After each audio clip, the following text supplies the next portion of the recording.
Hello my friends, I am Sri Arjun. Today's topic is mechanics of mind and thought. If you drop a stone in a calm and quiet pond, the ripples begin to move.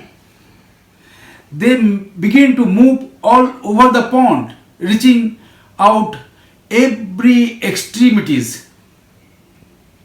Any slight stir in any part of the pond influence the entire field of water and its surrounding. Similarly, any thought coming out from the calm and quiet mind of an individual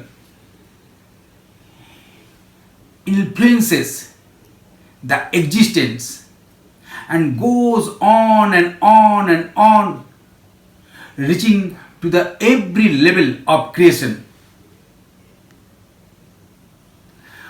For our forthcoming seminars and workshop, please get in touch with us. Please subscribe my channel and turn on the notification bell. Namaste, namaste, namaste.